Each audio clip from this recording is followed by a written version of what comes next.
Sylvester Stallone in Tulsa King shared a quote, the final episode.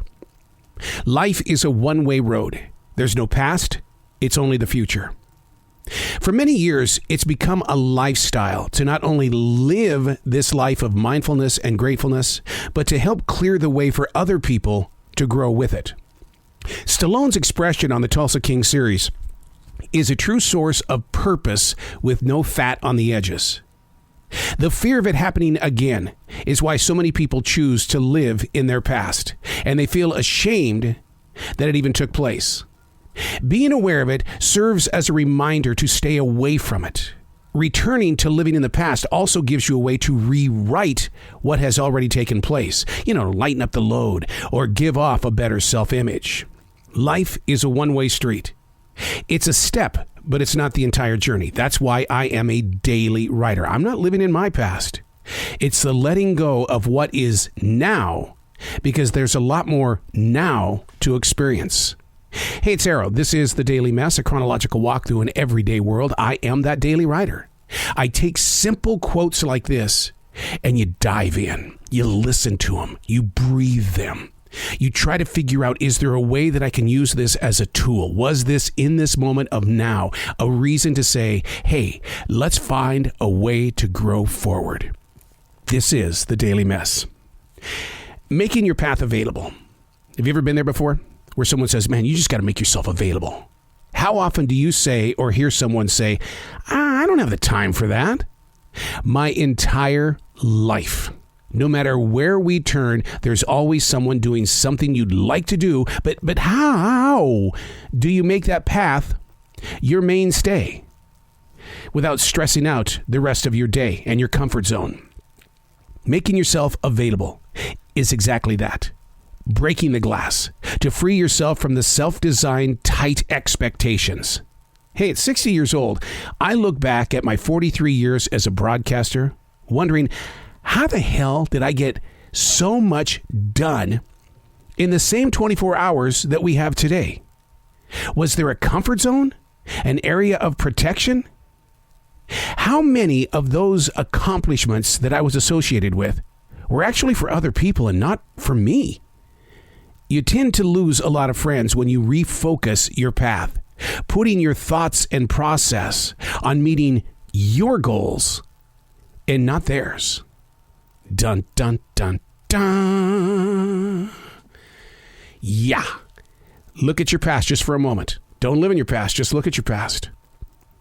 Have you sat down and thought to yourself, how did I get so much done in so little time?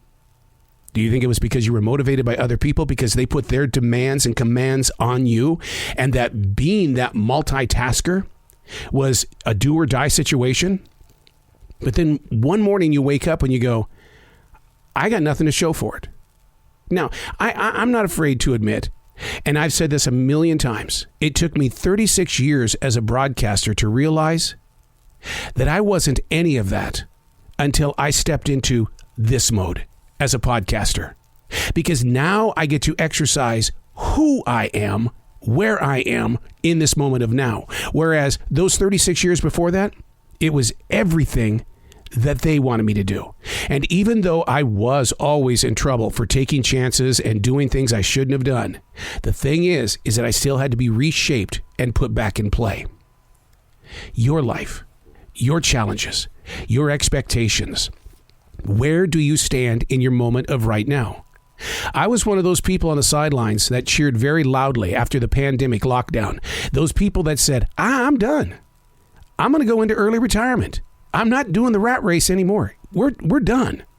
I cheered them on because they could finally see themselves. That was one of the greatest things about the lockdown, is that you got to spend some time with you. Yeah, you. And in that moment, you heard that voice inside saying, did you rest? Did you get to heal? Did you get to bring new things into play? And you know what? They weren't putting the demands on you. They weren't sitting there saying, do this, and this, because they were just as lost as everybody else in the world. What did you learn from that lockdown? And what have you learned about yourself? I'm not saying go quit your job. I'm not saying that at all. What I'm saying is that make that job that you're doing, that career, a choice, a winning choice. And I've used that line many times at my essential job. I was starving for people during that lockdown, and I didn't give a damn if we were in the COVID. I needed to be with people, so I went to a grocery store. And I've used that line where I say, hey, I'm here out of a choice. We're going to work together. The hours, the expectations, the need, and the personal wants. We're going to work on that level of, it's my choice to be here. This is not my job. My job is mowing the lawn, taking out the trash, making sure there are no bathtub rings inside my bathtub. That's my job, to take care of my house, my home, my wife, my family. That's my job. But you know what? I even love that job. There's a passion in that. Making your path available. What is your choice? I'm Arrow, and that's the Daily Mess.